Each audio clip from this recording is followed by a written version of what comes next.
ਸ਼੍ਰੀ ਅਕਾਲ। ਤੁਸੀਂ ਵੇਖ ਰਹੇ ਹੋ ਟੀਵੀ ਪੰਜਾਬ ਤੇ ਮੈਂ ਹਾਂ ਤੁਹਾਡੇ ਨਾਲ ਇੰਦਰਪ੍ਰੀਤ ਕੌਰ ਸੰਗੇੜਾ। ਖਬਰਾਂ ਦੇ ਇਸ ਬੁਲੇਟਿਨ ਵਿੱਚ ਤੁਹਾਡਾ ਸਵਾਗਤ ਹੈ। ਸਭ ਤੋਂ ਪਹਿਲਾਂ ਨਜ਼ਰ ਮਾਰਦੇ ਹਾਂ ਹੈਡਲਾਈਨਸ ਤੇ।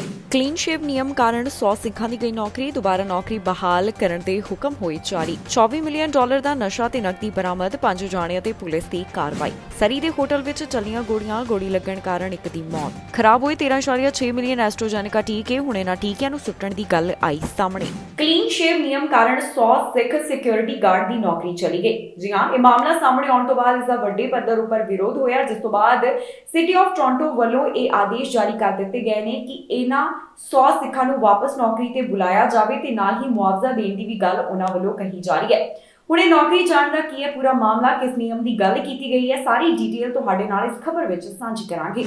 ਸਿਟੀ ਆਫ ਟੋਰਾਂਟੋ ਵੱਲੋਂ ਜੋ ਨਵਾਂ ਨਿਯਮ ਲਿਆਂਦਾ ਗਿਆ, ਉਸ ਤੋਂ ਬਾਅਦ 100 ਸਿੱਖ ਸਿਕਿਉਰਿਟੀ ਗਾਰਡਸ ਨੂੰ ਨੌਕਰੀ ਤੋਂ ਹਟਾਇਆ ਗਿਆ। ਇਹ ਮਾਮਲਾ ਸਾਹਮਣੇ ਆਉਣ ਤੋਂ ਬਾਅਦ ਐਨਡੀਪੀ ਲੀਡਰ ਜਗਮੀਤ ਸਿੰਘ ਨੇ ਵੀ ਇਸ ਖਿਲਾਫ ਆਵਾਜ਼ ਬੁਲੰਦ ਕੀਤੀ। ਤਾਜ਼ਾ ਜਾਣਕਾਰੀ ਵਿੱਚ ਦੱਸਿਆ ਗਿਆ ਹੈ ਕਿ ਕਲੀਨ ਸ਼ੇਵ ਨਿਯਮ ਕਰਕੇ ਨੌਕਰੀ ਤੋਂ ਹਟਾਏ ਗਏ ਸਿੱਖ ਸਿਕਿਉਰਿਟੀ ਗਾਰਡਾਂ ਨੂੰ ਹੁਣ ਮੁੜ ਨਿਯੁਕਤ ਕਰਨ ਦੇ ਆਦੇਸ਼ ਜਾਰੀ ਕਰ ਦਿੱਤੇ ਗਏ ਨੇ। ਸਿਟੀ ਆਫ ਟੋਰਾਂਟੋ ਵੱਲੋਂ ਜਿਹੜਾ ਫੈਸਲਾ ਲਿਆ ਗਿਆ ਸੀ, ਉਸ ਤੋਂ ਬਾਅਦ ਵੱਡੇ ਪੱਧਰ ਤੇ ਇਸ ਦਾ ਵਿਰੋਧ ਦੇਖਣ ਨੂੰ ਮਿਲਿਆ।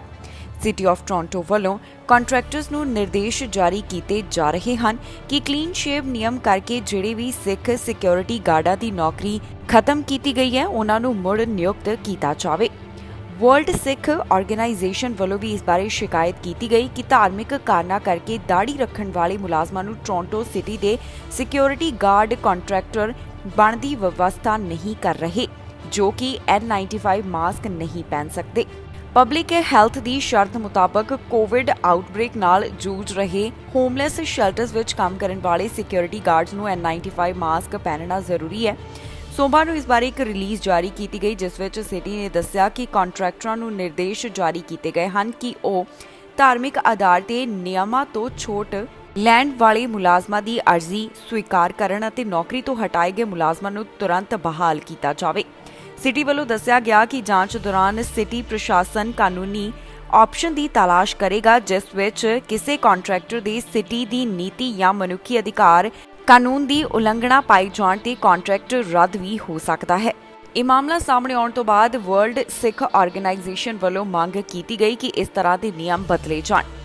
ਜੀ ਹਾਂ, ਵਰਲਡ ਸਿੱਖ ਆਰਗੇਨਾਈਜੇਸ਼ਨ ਵੱਲੋਂ ਦੱਸਿਆ ਗਿਆ ਕਿ ਕੁਝ ਥਾਵਾਂ ਉੱਪਰ ਸਿਕਿਉਰਿਟੀ ਗਾਰਡਸ ਵਾਸਤੇ ਕਲੀਨ ਸ਼ੇਵ ਹੋਣਾ ਇਸ ਨੂੰ ਜ਼ਰੂਰੀ ਕਰਨਾ ਪੱਖਪਾਤੀ ਨਿਯਮ ਹੈ ਅਤੇ ਸੰਸਥਾ ਵੱਲੋਂ ਸਿਟੀ ਨੂੰ ਇਹ ਨਿਯਮ ਬਦਲਣ ਦੀ ਮੰਗ ਕੀਤੀ ਗਈ ਹੈ।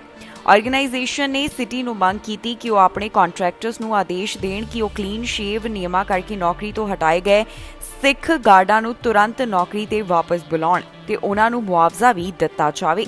ਵੱਡੀ ਮਾਤਰਾ ਦੇ ਵਿੱਚ ਨਸ਼ਾ ਤੇ ਨਕਦੀ ਬਰਾਮਦ ਕੀਤੀ ਗਈ। 24 ਮਿਲੀਅਨ ਡਾਲਰ ਦਾ ਨਸ਼ਾ ਤੇ ਨਕਦੀ ਪੁਲਿਸ ਦੇ ਹੱਥ ਲੱਗੀ ਹੈ। ਕਾਫੀ ਦੇਰ ਤੋਂ ਇਹ ਜੋ ਆਪਰੇਸ਼ਨ ਸੀ ਚਲਾਇਆ ਜਾ ਰਿਹਾ ਸੀ, ਜਿਸ ਤਹਿਤ ਕਾਰਵਾਈ ਕੀਤੀ ਗਈ। 5 ਜਾਣਿਆਂ ਨੂੰ ਹਿਰਾਸਤ ਵਿੱਚ ਲਿਆ ਗਿਆ ਹੈ ਤੇ ਉਹਨਾਂ ਉੱਪਰ ਚਾਰजेस ਲਗਾਏ ਗਏ। ਇਹਨਾਂ ਦੇ ਨਾਮ ਅਜੇ ਤੱਕ ਜਨਤਕ ਨਹੀਂ ਕੀਤੇ ਗਏ। ontario ਸੂਬੇ ਤੋਂ ਜਾਣਕਾਰੀ ਸਾਹਮਣੇ ਆ ਰਹੀ ਹੈ, ਜਿੱਥੇ ਵੱਡੀ ਮਾਤਰਾ ਵਿੱਚ ਨਸ਼ਾ ਬਰਾਮਦ ਕੀਤਾ ਗਿਆ। RCMP ਦੇ ਦੱਸਣ ਮੁਤਾਬਕ ਮਨੀ ਲਾਂਡਰਿੰਗ ਮਾਮਲੇ ਦੀ ਜਾਂਚ ਉਹਨਾਂ ਵੱਲੋਂ ਕੀਤੀ ਜਾ ਰਹੀ ਸੀ, ਜਿਸ ਵੇਲੇ ਉਹਨਾਂ ਨੂੰ 24 ਮਿਲੀਅਨ ਡਾਲਰ ਦੀ ਕੈਨੇਬੀਜ਼ ਤੇ ਨਕਦੀ ਬਰਾਮਦ ਹੋਈ ਹੈ।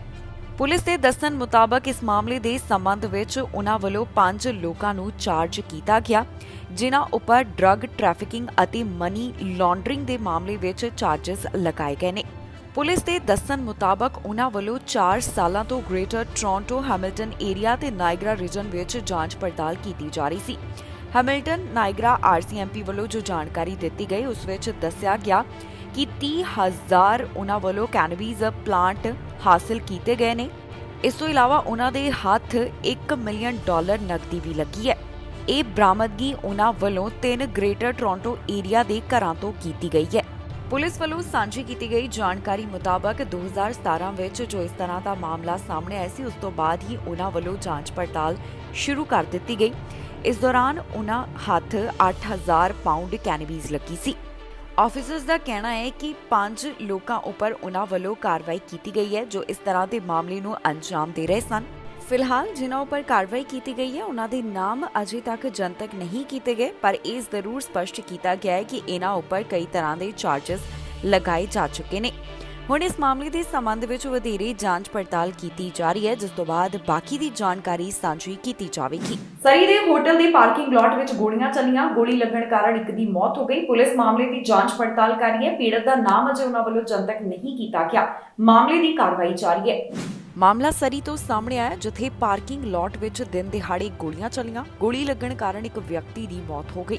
ਇਸ ਮਾਮਲੇ ਬਾਰੇ ਅਧਿਕਾਰੀਆਂ ਵੱਲੋਂ ਜਾਣਕਾਰੀ ਸਾਂਝੀ ਕਰਦਿਆਂ ਦੱਸਿਆ ਗਿਆ ਕਿ ਇਹ ਗੋਲੀਬਾਰੀ ਦਾ ਮਾਮਲਾ ਕਿੰਗ ਜਾਰਜ ਬੁਲਵਰਡ ਨੇੜੇ ਸਥਿਤ ਡੇਜ਼ ਇਨ ਹੋਟਲ ਦੇ ਪਾਰਕਿੰਗ ਲਾਟ ਤੋਂ ਸਾਹਮਣੇ ਆਇਆ, ਜਿੱਥੇ ਇੱਕ ਵਿਅਕਤੀ ਨੂੰ ਗੋਲੀ ਮਾਰ ਦਿੱਤੀ ਗਈ। ਗੋਲੀ ਲੱਗਣ ਕਾਰਨ ਇਸ ਵਿਅਕਤੀ ਦੀ ਜਾਨ ਚਲੀ ਗਈ। ਸਰੀ ਆਰਸੀਐਮਪੀ ਦੇ ਦੱਸਣ ਮੁਤਾਬਕ ਉਹਨਾਂ ਨੂੰ ਇਸ ਬਾਰੇ ਸ਼ਾਮ 5 ਵਜੇ ਦੇ ਕਰੀਬ ਪਤਾ ਚੱਲਿਆ, ਜਿੱਥੇ ਉਹਨਾਂ ਨੂੰ ਜਾਣਕਾਰੀ ਮਿਲੀ ਕਿ ਇੱਥੇ ਗੋਲੀਆਂ ਚੱਲੀਆਂ ਨੇ। ਜਦੋਂ ਆਫੀਸਰਸ ਘਟਨਾ ਵਾਲੀ ਥਾਂ ਦੇ ਉੱਪਰ ਪਹੁੰਚੇ ਤਾਂ ਉਹਨਾਂ ਇੱਥੇ ਇੱਕ ਵਿਅਕਤੀ ਦੇਖਿਆ ਜੋ ਕਿ ਗੰਭੀਰ ਰੂਪ ਵਿੱਚ ਜ਼ਖਮੀ ਸੀ। ਪੁਲਿਸ ਵੱਲੋਂ ਇਸ ਨੂੰ ਬਚਾਉਣ ਦੀ ਕੋਸ਼ਿਸ਼ ਕੀਤੀ ਗਈ, ਪਰ ਉਸ ਦੀ ਜਾਨ ਨਹੀਂ ਬਚ ਸਕੀ ਤੇ ਇਸ ਵਿਅਕਤੀ ਨੂੰ ਮ੍ਰਿਤਕ ਐਲਾਨ ਕਰ ਦਿੱਤਾ ਗਿਆ। ਸਸਪੈਕਟ ਬਾਰੇ ਪੁਲਿਸ ਵੱਲੋਂ ਜਾਣਕਾਰੀ ਸਾਂਝੀ ਕਰਦਿਆਂ ਦੱਸਿਆ ਗਿਆ ਕਿ ਉਹ ਆਪਣੇ ਵਾਹਨ ਵਿੱਚ ਘਟਨਾ ਵਾਲੀ ਥਾਂ ਤੋਂ ਫਰਾਰ ਹੋ ਗਿਆ। ਫਿਰ ਜਿਸ ਵਾਹਨ ਵਿੱਚ ਉਹ ਫਰਾਰ ਹੋਇਆ ਸੀ, ਉਹ ਨੇੜਿਓਂ ਹੀ ਪੁਲਿਸ ਦੇ ਹੱਥ ਲੱਗਾ। ਪੁਲਿਸ ਇਸ ਸਾਰੇ ਮਾਮਲੇ ਦੀ ਜਾਂਚ ਪੜਤਾਲ ਕਰ ਰਹੀ ਹੈ। ਉਹਨਾਂ ਵੱਲੋਂ ਸਸਪੈਕਟ ਦੀ ਭਾਲ ਕੀਤੀ ਜਾ ਰਹੀ ਹੈ। ਦੱਸ ਦਈਏ ਕਿ ਅਜੇ ਤੱਕ ਪੀੜਤ ਦਾ ਨਾਮ ਜਨਤਕ ਨਹੀਂ ਕੀਤਾ ਗਿਆ ਤੇ ਨਾ ਹੀ ਸਸਪੈਕਟ ਬਾਰੇ ਬਹੁਤੀ ਡਿਟੇਲ ਸਾਂਝੀ ਕੀਤੀ ਗਈ ਹੈ।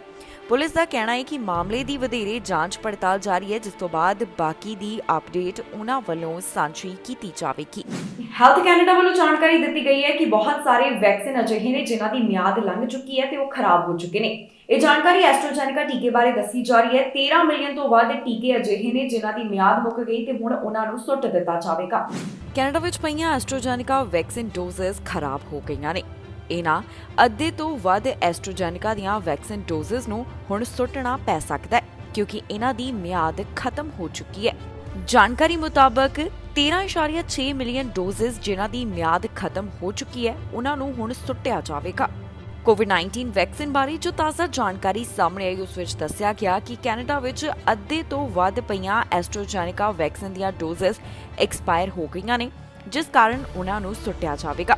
ਕੈਨੇਡਾ ਦੇ ਅੰਦਰ ਜਾਂ ਫਿਰ ਕਿਸੇ ਹੋਰ ਦੇਸ਼ ਵਿੱਚ ਵੀ ਇਸ ਵੈਕਸੀਨ ਦੀ ਮੰਗ ਦੀ ਘਾਟ ਕਰਕੇ ਕੈਨੇਡਾ ਦੇ ਭੰਡਾਰ ਵਿੱਚ ਪਈਆਂ ਇਹਨਾਂ ਵੈਕਸੀਨ ਦੀ ਮਿਆਦ ਖਤਮ ਹੋ ਚੁੱਕੀ ਹੈ। ਹੈਲਥ ਕੈਨੇਡਾ ਵੱਲੋਂ ਇਸ ਬਾਰੇ ਜੋ ਜਾਣਕਾਰੀ ਦਿੱਤੀ ਗਈ, ਉਸ ਵਿੱਚ ਪਤਾ ਚੱਲਿਆ ਕਿ ਇਸ ਸਪਰਿੰਗ ਦੌਰਾਨ 13.6 ਮਿਲੀਅਨ ਐਸਟ੍ਰਾਜੈਨੇਕਾ ਡੋਜ਼ਸ ਐਕਸਪਾਇਰ ਹੋਈਆਂ ਨੇ ਤੇ ਉਹਨਾਂ ਨੂੰ ਸੁੱਟ ਦਿੱਤਾ ਜਾਵੇਗਾ। ਇਸ ਸਾਲ ਪਹਿਲਾਂ ਕੈਨੇਡਾ ਨੇ ਕਿਹਾ ਸੀ ਕਿ ਉਹ ਕਰੀਬ 18 ਮਿਲੀਅਨ ਐਸਟ੍ਰਾਜੈਨੇਕਾ ਵੈਕਸੀਨ ਘੱਟ ਆਮਦਨ ਵਾਲੇ ਦੇਸ਼ ਨੂੰ ਦਾਨ ਕਰਨਗੇ। ਜੂਨ 2022 ਤੱਕ ਕਰੀਬ 9 ਮਿਲੀਅਨ ਡੋਜ਼ਸ 21 ਵੱਖ-ਵੱਖ ਦੇਸ਼ਾਂ ਨੂੰ ਦਿੱਤੀਆਂ ਜਾ ਚੁੱਕੀਆਂ ਨੇ, ਪਰ ਹੈਲਥ ਕੈਨੇਡਾ ਨੇ ਕਿਹਾ ਕਿ ਐਸਟ੍ਰਾਜੈਨੇਕਾ ਦੀ ਮੰਗ ਬਹੁਤ ਘੱਟ ਹੈ ਤੇ ਮੌਜੂਦਾ ਡੋਜ਼ਸ ਦੇ ਹੁਣ ਹੋਰ ਡਿਮਾਂਡ ਕਰਨ ਵਾਲੇ ਨਹੀਂ ਮਿਲ ਰਹੇ। ਕੈਨੇਡਾ ਵੱਲੋਂ ਮੋਡਰਨਾ ਦੀਆਂ ਵੀ 10 ਮਿਲੀਅਨ ਡੋਜ਼ਸ ਡੋਨੇਟ ਕਰਨ ਦਾ ਵਾਅਦਾ ਕੀਤਾ ਗਿਆ ਸੀ, ਜਿਸ ਵਿੱਚੋਂ 6.1 ਮਿਲੀਅਨ ਡੋਨੇਟ ਕੀਤੀਆਂ ਜਾ ਚੁੱਕੀਆਂ ਨੇ, ਪਰ ਮੋਡਰਨਾ ਦੀਆਂ ਵੀ 1.2 ਮਿਲੀਅਨ ਡੋਜ਼ਸ ਸੁੱਟੀਆਂ ਗਈਆਂ ਹਨ। ਜ਼ਿਕਰਯੋਗ ਹੈ ਕਿ ਪਹਿਲਾਂ ਜਦੋਂ ਵੈਕਸੀਨ ਦੀ ਡਿਮਾਂਡ ਜ਼ਿਆਦਾ ਸੀ ਤਾਂ ਇਹ ਘੱਟ ਉਪਲਬਧ ਹੁੰਦੀ ਸੀ, ਪਰ ਹੁਣ ਇਸ ਵੈਕਸੀਨ ਦੀ ਡਿਮਾਂਡ ਘੱਟ ਹੈ। ਜ਼ਿਆਦਾਤਰ ਲੋਕਾਂ ਵੱਲੋਂ ਕੋਵਿਡ-19 ਵੈਕਸੀਨ ਲਗਵਾ ਲਈ ਗਈ ਹੈ। ਇਹੀ ਕਾਰਨ ਹੈ ਕਿ ਬਹੁਤ ਸਾਰੀਆਂ ਵੈਕਸੀਨ ਪਈਆਂ ਖਰਾਬ ਹੋ ਰਹੀਆਂ ਨੇ। ਕੁਝ ਸਮਾਂ ਪਹਿਲਾਂ ਵੀ ਕੈਨੇਡਾ ਤੋਂ ਇਸ ਤਰ੍ਹਾਂ ਦੀ ਜਾਣਕਾਰੀ ਸਾਹਮਣੇ ਆਈ ਸੀ ਤੇ ਹੁਣ ਤਾਜ਼ਾ ਜਾਣਕਾਰੀ ਵਿੱਚ ਦੱਸਿਆ ਗਿਆ ਹੈ ਕਿ ਕਿੰਨੀਆਂ ਵੈਕਸੀਨ ਡੋਜ਼ਸ ਐਕਸਪਾਇਰ ਹੋ ਚੁੱਕੀਆਂ ਨੇ, ਜਿਨ੍ਹਾਂ ਨੂੰ ਹੁਣ ਸੁੱਟਿਆ ਜਾਵੇਗਾ। ਹੈਲਥ ਕੈਨੇਡਾ ਵੱਲੋਂ ਇਸ ਬਾਰੇ ਜਾਣਕਾਰੀ ਸਾਂਝੀ ਕੀਤੀ ਗਈ।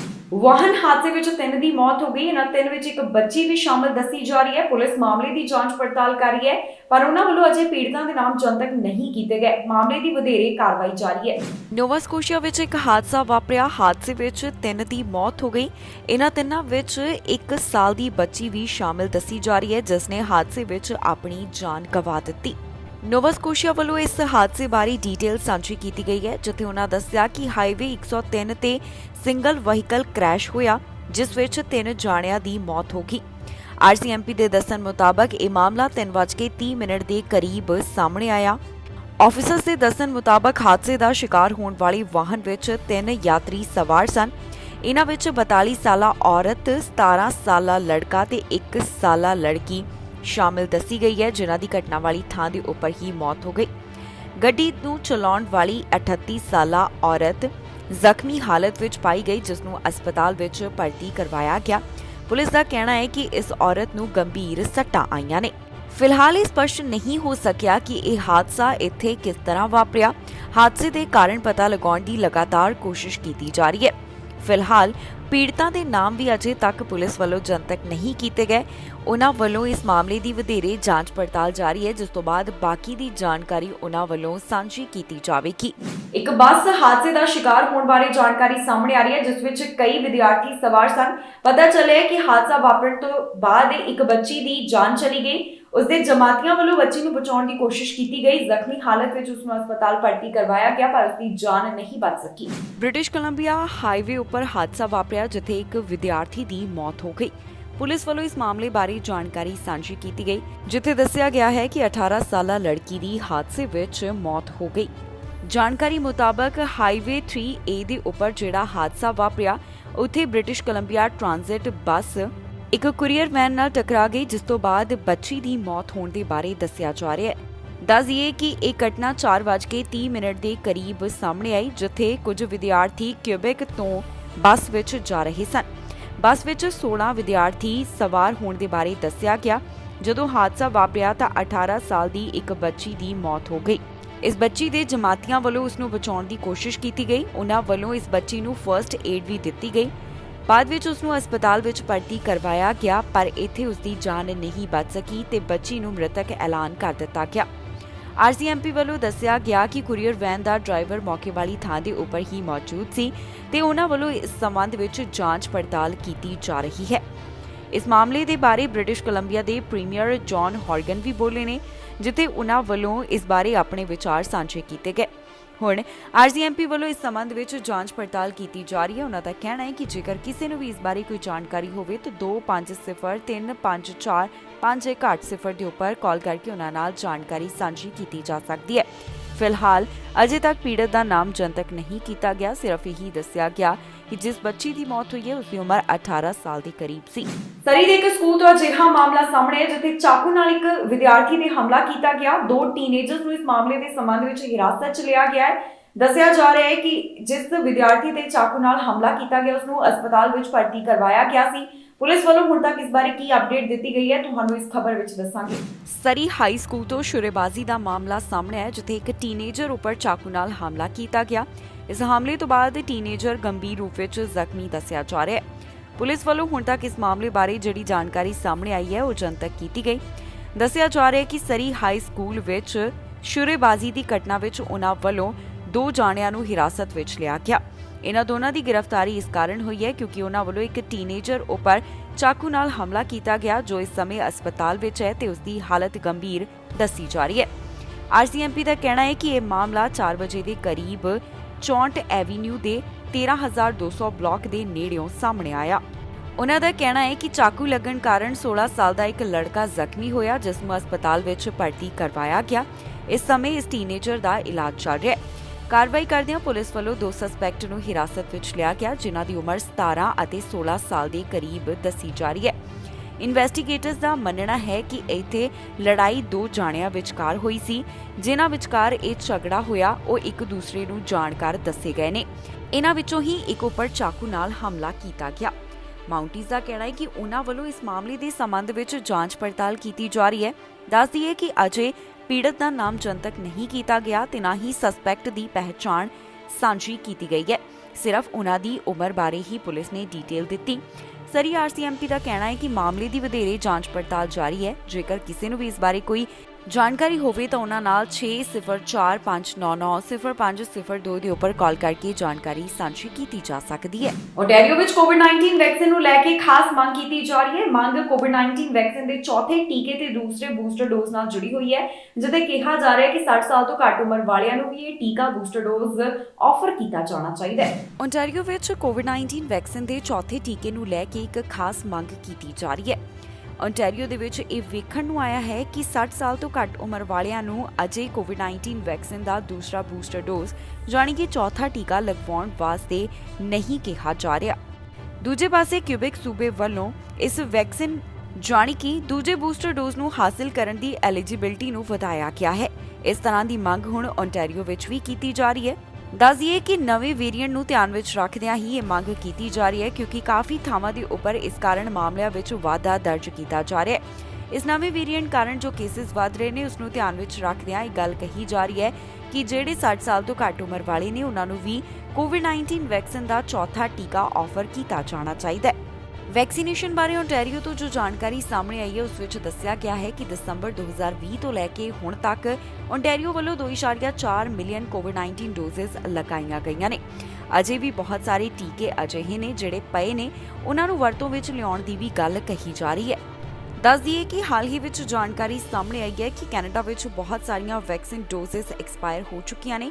ਇਹ ਜਾਣਕਾਰੀ ਐਸਟ੍ਰਾਜੈਨੇਕਾ ਟੀਕੇ ਬਾਰੇ ਦੱਸੀ ਗਈ ਹੈ, ਜਿੱਥੇ 13.6 ਮਿਲੀਅਨ ਡੋਜ਼ਸ ਦੀ ਮਿਆਦ ਖਤਮ ਹੋ ਗਈ ਹੈ ਤੇ ਹੈਲਥ ਕੈਨੇਡਾ ਦਾ ਕਹਿਣਾ ਹੈ ਕਿ ਇਹ ਡੋਜ਼ਸ ਉਹਨਾਂ ਨੂੰ ਸੁੱਟਣੀਆਂ ਪੈਣਗੀਆਂ। ਯੂਕੇ ਦਾ ਸਿਆਸੀ ਸੰਕਟ ਹੋਰ ਵੀ ਡੂੰਘਾ ਹੋ ਗਿਆ। ਤਾਜ਼ਾ ਜਾਣਕਾਰੀ ਮੁਤਾਬਕ ਕਈ ਮੰਤਰੀਆਂ ਵੱਲੋਂ ਆਪਣੇ ਅਹੁਦੇ ਤੋਂ ਅਸਤੀਫੇ ਦਾ ਐਲਾਨ ਕਰ ਦਿੱਤਾ ਗਿਆ ਤੇ ਕਈਆਂ ਵੱਲੋਂ ਅਸਤੀਫਾ ਵੀ ਦੇ ਦਿੱਤਾ ਗਿਆ। ਜਿਸ ਤਰ੍ਹਾਂ ਦੀ ਸਥਿਤੀ ਇਸ ਸਮੇਂ ਯੂਕੇ ਵਿੱਚ ਬਣੀ ਹੋਈ ਹੈ ਉਸ ਨੂੰ ਦੇਖ ਕੇ ਪਤਾ ਚੱਲਦਾ ਹੈ ਕਿ ਸਿਆਸੀ ਸੰਕਟ ਕਿੰਨਾ ਡੂੰਘਾ ਹੋ ਚੁੱਕਿਆ ਹੈ। ਯੂਕੇ ਦਾ ਸਿਆਸੀ ਸੰਕਟ ਹੋਰ ਵੀ ਡੂੰਘਾ ਹੋ ਗਿਆ ਹੈ। ਵਿੱਤ ਅਤੇ ਸਿਹਤ ਮੰਤਰੀਆਂ ਵੱਲੋਂ ਅਸਤੀਫੇ ਦੇ ਦਿੱਤੇ ਗਏ ਨੇ। ਜੀ ਹਾਂ, ਹੈਲਥ ਸੈਕਟਰੀ ਸਾਜਿਦ ਅਤੇ ਟ੍ਰੈਜ਼ਰੀ ਚੀਫ ਰਿਸ਼ੀ ਵੱਲੋਂ ਅਸਤੀਫੇ ਦੇਣ ਦਾ ਐਲਾਨ ਵੀ ਕਰ ਦਿੱਤਾ ਗਿਆ ਹੈ। ਤਾਜ਼ਾ ਜਾਣਕਾਰੀ ਮੁਤਾਬਕ ਬ੍ਰਿਟੇਨ ਦੇ ਵਿੱਤ ਅਤੇ ਸਿਹਤ ਮੰਤਰੀਆਂ ਵੱਲੋਂ ਆਪਣੇ ਅਹੁਦਿਆਂ ਤੋਂ ਅਸਤੀਫਾ ਦੇਣ ਦਾ ਐਲਾਨ ਕਰ ਦਿੱਤਾ ਗਿਆ। ਇਸ ਕਦਮ ਨੇ ਪ੍ਰਧਾਨ ਮੰਤਰੀ ਬੋਰਿਸ ਜੌਨਸਨ ਵਾਸਤੇ ਹੋਰ ਵੀ ਮੁਸ਼ਕਿਲਾਂ ਵਧਾ ਦਿੱਤੀਆਂ ਨੇ। ਬੋਰਿਸ ਜੌਨਸਨ ਨੇ ਹਾਲ ਹੀ ਵਿੱਚ ਆਪਣੇ ਇੱਕ ਮੰਤਰੀ ਦਾ ਨਾਮ ਜਿਨਸੀ ਦੁਰਵਿਵਹਾਰ ਦੇ ਮਾਮਲੇ ਵਿੱਚ ਸ਼ਾਮਿਲ ਹੋਣ ਕਾਰਨ ਮੁਆਫੀ ਮੰਗੀ ਸੀ। ਇਸ ਤੋਂ ਇਲਾਵਾ ਹੈਲਥ ਸੈਕਟਰੀ ਸਾਜਿਦ ਵੱਲੋਂ ਵੀ ਆਪਣਾ ਅਸਤੀਫਾ ਦਿੰਦਿਆਂ ਕਿਹਾ ਗਿਆ ਕਿ ਉਹ ਚੰਗੀ ਜ਼ਮੀਰ ਨਾਲ ਇਸ ਅਹੁਦੇ ਨੂੰ ਜਾਰੀ ਨਹੀਂ ਰੱਖ ਸਕਦੇ। ਇਸ ਤੋਂ ਕੁਝ ਸਮੇਂ ਬਾਅਦ ਇੱਕ ਹੋਰ ਮੰਤਰੀ ਵੱਲੋਂ ਅਸਤੀਫੇ ਦਾ ਐਲਾਨ ਕਰ ਦਿੱਤਾ ਗਿਆ। ਇਸ ਤੋਂ ਬਾਅਦ ਟ੍ਰੈਜ਼ਰੀ ਚੀਫ ਰਿਸ਼ੀ ਵੱਲੋਂ ਵੀ ਆਪਣੇ ਅਹੁਦੇ ਤੋਂ ਅਸਤੀਫੇ ਦਾ ਐਲਾਨ ਕੀਤਾ ਗਿਆ। ਉਹਨਾਂ ਵੱਲੋਂ ਇਸ ਬਾਰੇ ਸੋਸ਼ਲ ਮੀਡੀਆ ਉੱਪਰ ਵੀ ਖਾਸ ਪੋਸਟ ਸਾਂਝੀ ਕੀਤੀ ਗਈ। ਦੱਸ ਦਈਏ ਕਿ ਇਹ ਅਸਤੀਫੇ ਅਜਿਹੇ ਸਮੇਂ ਆਏ ਨੇ ਜਦੋਂ ਬੋਰਿਸ ਜੌਨਸਨ ਆਪਣੇ ਕਹੇ ਤੇ ਮੁਆਫੀ ਮੰਗ ਰਹੇ ਨੇ। ਹਾਲ ਹੀ ਵਿੱਚ ਜੋ ਜਿਨਸੀ ਦੁਰਵਿਵਹਾਰ ਦੇ ਸੰਬੰਧ ਵਿੱਚ ਇੱਕ ਨਾਮ ਸਾਹਮਣੇ ਆਇਆ ਉਸ ਬਾਰੇ ਬੋਰਿਸ ਜੌਨਸਨ ਵੱਲੋਂ ਮੁਆਫੀ ਮੰਗੀ ਗਈ। ਪ੍ਰਧਾਨ ਮੰਤਰੀ ਵੱਲੋਂ ਪੱਤਰਕਾਰਾਂ ਦੇ ਨਾਲ ਜਾਣਕਾਰੀ ਸਾਂਝੀ ਕੀਤੀ ਗਈ ਜਿੱਥੇ ਉਹਨਾਂ ਕਿਹਾ ਕਿ ਅਜਿਹਾ ਕਰਨਾ ਸਪਸ਼ਟ ਤੌਰ ਤੇ ਇੱਕ ਗਲਤੀ ਸੀ। ਮੈਂ ਉਹਨਾਂ ਸਭ ਕੋਲੋਂ ਮੁਆਫੀ ਮੰਗਦਾ ਹਾਂ ਜਿਹੜੇ ਇਸ ਫੈਸਲੇ ਕਰਕੇ ਬੁਰੀ ਤਰ੍ਹਾਂ ਪ੍ਰਭਾਵਿਤ ਹੋਏ ਨੇ। ਹੁਣ ਜੋ ਇਸ ਸਮੇਂ ਯੂਕੇ ਵਿੱਚ ਸਥਿਤੀ ਬਣੀ ਹੋਈ ਹੈ ਉਸ ਨੂੰ ਧਿਆਨ ਵਿੱਚ ਰੱਖਦਿਆਂ ਇਹ ਪਤਾ ਚੱਲਦਾ ਹੈ ਕਿ ਯੂਕੇ ਦਾ ਸਿਆਸੀ ਸੰਕਟ ਹੋਰ ਵੀ ਡੂੰਘਾ ਹੋ ਗਿਆ ਹੈ ਜਿੱਥੇ ਕਈਆਂ ਵੱਲੋਂ ਆਪਣੇ ਅਹੁਦੇ ਤੋਂ ਅਸਤੀਫਾ ਦਿੱਤਾ ਜਾ ਰਿਹਾ ਹੈ। ਮੌਂਕੀਪੌਕਸ ਦੇ ਮਾਮਲੇ ਹੁਣ ਤੱਕ ਕੈਨੇਡਾ ਵਿੱਚ ਵੀ ਸਾਹਮਣੇ ਆ ਚੁੱਕੇ ਨੇ। ਕਿਬੇਕ ਸੂਬੇ ਵਿੱਚ ਜ਼ਿਆਦਾ ਮਾਮਲੇ ਦਰਜ ਕੀਤੇ ਗਏ ਹਨ।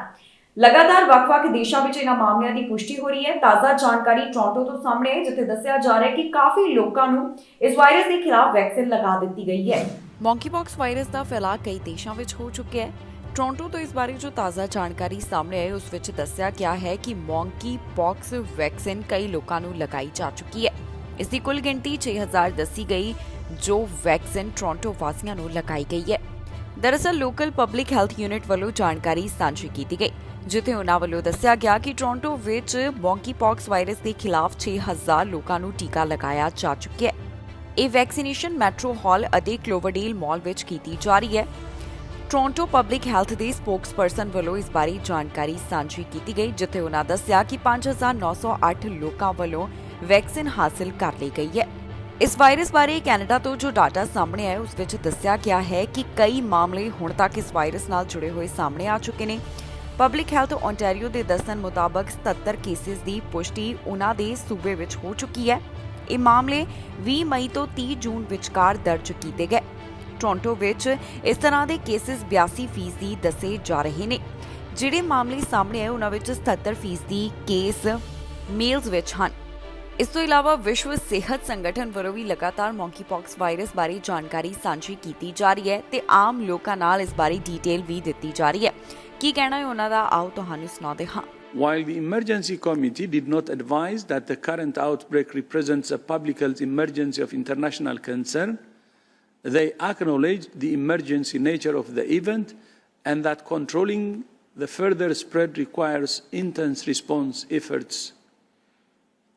They also advised that I should reconvene them quickly based on the evolving situation, which I will do. Nigeria, which has been battling an outbreak since 2017, has reported more cases this year. which could mean it matches or exceeds previous peaks. Furthermore, the virus has now been identified in more than 50 new countries, and that trend is likely to continue. I'm concerned about sustained transmission because it would suggest that the virus is establishing itself and it could move into high-risk groups, including children, the immunocompromised, and pregnant women. We're starting to see this with several children already infected. Right now, this is the action WHO would like to see. 1. Countries should increase surveillance by boost testing as quickly as possible. America ਦੀਆਂ 8 ਥਾਵਾਂ ਤੇ ਗੋਲੀਆਂ ਚੱਲਣ ਦੀ ਘਟਨਾ ਸਾਹਮਣੇ ਆਈ ਹੈ। 4 ਜੁਲਾਈ ਦੇ weekend ਦੌਰਾਨ 8 ਥਾਵਾਂ ਤੇ ਗੋਲੀਆਂ ਚੱਲੀਆਂ, ਜਿਸ ਵਿੱਚ ਕਈਆਂ ਦੀ ਮੌਤ ਹੋ ਗਈ ਤੇ ਕਈ ਜਾਣੇ ਜ਼ਖਮੀ ਹੋਏ ਨੇ। ਇਸ ਬਾਰੇ ਹੁਣ ਸਾਰੀ ਜਾਣਕਾਰੀ ਸਾਂਝੀ ਕੀਤੀ ਗਈ ਹੈ।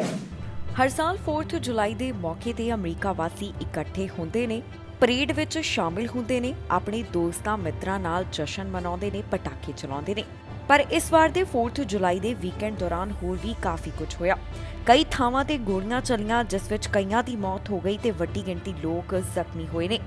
ਇਸ 4 ਜੁਲਾਈ ਦੇ ਵੀਕਐਂਡ ਦੌਰਾਨ ਅਲੱਗ-ਅਲੱਗ ਥਾਵਾਂ ਤੋਂ ਗੋਲੀਬਾਰੀ ਦੇ ਮਾਮਲੇ ਸਾਹਮਣੇ ਆਏ।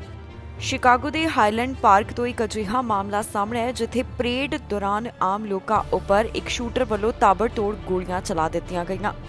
ਇਸ ਗੋਲੀਬਾਰੀ ਦੀ ਘਟਨਾ ਵਿੱਚ 6 ਲੋਕਾਂ ਨੇ ਆਪਣੀ ਜਾਨ ਗਵਾ ਦਿੱਤੀ ਤੇ 38 ਲੋਕ ਜ਼ਖਮੀ ਦੱਸੇ ਗਏ।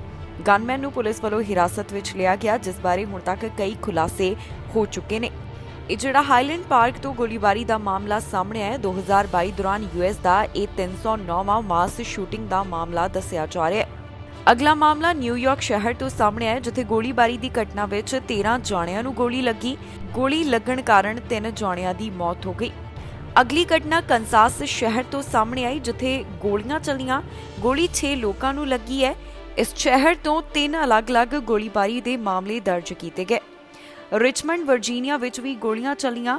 ਇੱਥੇ 6 ਲੋਕਾਂ ਨੂੰ ਗੋਲੀ ਲੱਗੀ, ਜਿਨ੍ਹਾਂ ਵਿੱਚ 4 ਵਿਅਕਤੀ ਤੇ 2 ਔਰਤਾਂ ਸ਼ਾਮਲ ਸਨ। ਅਗਲਾ ਮਾਮਲਾ ਟੈਕਸਸ ਤੋਂ ਸਾਹਮਣੇ ਆਇਆ, ਜਿੱਥੇ ਗੋਲੀਬਾਰੀ ਦੀ ਘਟਨਾ ਵਿੱਚ 3 ਆਫੀਸਰਸ ਅਤੇ 1 ਸਿਵਲੀਅਨ ਨੂੰ ਗੋਲੀ ਲੱਗੀ। ਇਸ ਗੋਲੀਬਾਰੀ ਦੀ ਘਟਨਾ ਵਿੱਚ ਉਹ ਜ਼ਖਮੀ ਦੱਸੇ ਜਾ ਰਹੇ ਨੇ। ਪੁਲਿਸ ਵੱਲੋਂ ਮਾਮਲੇ ਦੀ ਜਾਂਚ ਪੜਤਾਲ ਕੀਤੀ ਜਾ ਰਹੀ ਹੈ। ਇਸ ਤੋਂ ਅਗਲਾ ਗੋਲੀਬਾਰੀ ਦਾ ਮਾਮਲਾ ਇੰਡੀਆਨਾਪੋਲਿਸ ਤੋਂ ਸਾਹਮਣੇ ਆਇਆ। ਜਾਣਕਾਰੀ ਮੁਤਾਬਕ ਜਿਸ ਸਮੇਂ ਇੱਥੇ ਗੋਲੀਆਂ ਚੱਲੀਆਂ, ਉਸ ਦੌਰਾਨ 8 ਸਾਲਾ ਬੱਚੀ ਤੇ 10 ਸਾਲ ਦਾ ਬੱਚਾ ਬਾਉਂਸ ਹਾਊਸ ਵਿੱਚ ਖੇਡ ਰਹੇ ਸਨ। ਇੰਡੀਆਨਾਪੋਲਿਸ ਆਫੀਸਰਸ ਵੱਲੋਂ ਇਸ ਮਾਮਲੇ ਦੀ ਜਾਂਚ ਕੀਤੀ ਜਾ ਰਹੀ ਹੈ। ਉਹਨਾਂ ਵੱਲੋਂ ਇਸ ਨੂੰ ਅਨਪ੍ਰੋਵੋਕਡ ਅਟੈਕ ਦੱਸਿਆ ਗਿਆ ਹੈ। ਉਹਨਾਂ ਦਾ ਕਹਿਣਾ ਹੈ ਕਿ ਸਸਪੈਕਟ ਘਟਨਾ ਵਾਲੀ ਥਾਂ ਦੇ ਉੱਪਰ ਆਇਆ ਤਾਂ ਉਸਨੇ ਭੀੜ ਤੇ ਗੋਲੀਆਂ ਚਲਾਉਣੀਆਂ ਸ਼ੁਰੂ ਕਰ ਦਿੱਤੀਆਂ। ਇਸ ਗੋਲੀਬਾਰੀ ਦੇ ਘਟਨਾ ਵਿੱਚ ਇੱਕ ਵਿਅਕਤੀ ਨੂੰ ਵੀ ਗੋਲੀ ਲੱਗੀ, ਜੋ ਕਿ ਖੁਦ ਹਸਪਤਾਲ ਚਲਾ ਗਿਆ। ਹੁਣ ਉਸ ਦੀ ਹਾਲਤ ਸਥਿਰ ਦੱਸੀ ਜਾ ਰਹੀ ਹੈ। ਪਰ ਜਿਹੜੇ 2 ਬੱਚਿਆਂ ਨੂੰ ਗੋਲੀ ਲੱਗੀ, ਉਹਨਾਂ ਦੀ ਹਾਲਤ ਕਾਫੀ ਜ਼ਿਆਦਾ ਇਸ ਸਮੇਂ ਨਾਜ਼ੁਕ ਬਣੀ ਹੋਈ ਹੈ। ਇਸ ਤੋਂ ਇਲਾਵਾ ਮਿਨੀਐਪੋਲਿਸ ਤੋਂ ਵੀ ਗੋਲੀਆਂ ਚੱਲਣ ਦੀ ਵਾਰਦਾਤ ਸਾਹਮਣੇ ਆਈ ਹੈ, ਜਿੱਥੇ 8 ਜਾਣੇ ਜ਼ਖਮੀ ਹੋਏ ਨੇ। ਇਹ ਗੋਲੀਬਾਰੀ ਦਾ ਮਾਮਲਾ 11:30 ਦੇ ਕਰੀਬ ਦਰਜ ਕੀਤਾ ਗਿਆ। ਸਾਰੇ ਪੀੜਤਾਂ ਨੂੰ ਗੋਲੀ ਲੱਗਣ ਤੋਂ ਬਾਅਦ ਜ਼ਖਮੀ ਹਾਲਤ ਵਿੱਚ ਹਸਪਤਾਲ ਭਰਤੀ ਕਰਵਾਇਆ ਗਿਆ। ਇਸ ਦੇ ਨਾਲ ਹੀ ਸੈਕਰਾਮੈਂਟੋ ਕੈਲੀਫੋਰਨੀਆ ਵਿੱਚ ਵੀ ਗੋਲੀ ਚੱਲੀ ਹੈ, ਜਿੱਥੇ ਇੱਕ ਵਿਅਕਤੀ ਦੀ ਮੌਤ ਹੋ ਗਈ ਤੇ 4 ਜਾਣੇ ਜ਼ਖਮੀ ਹੋਏ ਨੇ। ਇਹ ਗੋਲੀਆਂ ਨਾਈਟ ਕਲੱਬ ਦੇ ਬਾਹਰ ਚੱਲੀਆਂ। ਗੋਲੀਬਾਰੀ ਦਾ ਇਹ ਮਾਮਲਾ ਤੜਕੇ 2 ਵਜੇ ਦੇ ਕਰੀਬ ਦਰਜ ਕੀਤਾ ਗਿਆ, ਜਿਸ ਬਾਰੇ ਪੁਲਿਸ ਵੱਲੋਂ ਜਾਂਚ ਪੜਤਾਲ ਕੀਤੀ ਜਾ ਰਹੀ ਹੈ। ਇਸ ਦੇ ਨਾਲ ਹੀ ਜਾਂਦੇ ਇੱਕ ਵਾਰ ਫਿਰ ਤੋਂ ਨਜ਼ਰ ਮਾਰਦੇ ਹਾਂ ਹੈਡਲਾਈਨਸ ਤੇ। ਕਲੀਨ ਸ਼ੇਵ ਨਿਯਮ ਕਾਰਨ 100 ਸਿੱਖਾਂ ਦੀ ਗਈ ਨੌਕਰੀ, ਦੁਬਾਰਾ ਨੌਕਰੀ ਬਹਾਲ ਕਰਨ ਦੇ ਹੁਕਮ ਹੋਏ ਜਾਰੀ। $24 ਮਿਲੀਅਨ ਦਾ ਨਸ਼ਾ ਤੇ ਨਕਦੀ ਬਰਾਮਦ, 5 ਜਾਣਿਆਂ ਤੇ ਪੁਲਿਸ ਦੀ ਕਾਰਵਾਈ। ਸਰੀ ਦੇ ਹੋਟਲ ਵਿੱਚ ਚੱਲੀਆਂ ਗੋਲੀਆਂ, ਗੋਲੀ ਲੱਗਣ ਕਾਰਨ ਇੱਕ ਦੀ ਮੌਤ। ਖਰਾਬ ਹੋਏ 13.6 ਮਿਲੀਅਨ ਐਸਟ੍ਰੋਜੈਨਿਕਾ ਟੀਕੇ, ਹੁਣ ਇਹਨਾਂ ਟੀਕਿਆਂ ਨੂੰ ਸੁੱਟਣ ਦੀ ਗੱਲ ਆਈ ਸਾਹਮਣੇ। ਖਬਰਾਂ ਦੇ ਇਸ ਬੁਲੇਟਿਨ ਵਿੱਚ ਇੰਨਾ ਹੀ। ਫਿਲਹਾਲ ਮੈਨੂੰ ਇੰਦਰਪ੍ਰੀਤ ਕੌਰ ਸੰਗੇੜਾ ਨੂੰ ਦਿਓ ਇਜਾਜ਼ਤ ਤੇ ਤੁਸੀਂ ਵੇਖਦੇ ਰਹੋ ਟੀਵੀ ਪੰਜਾਬ।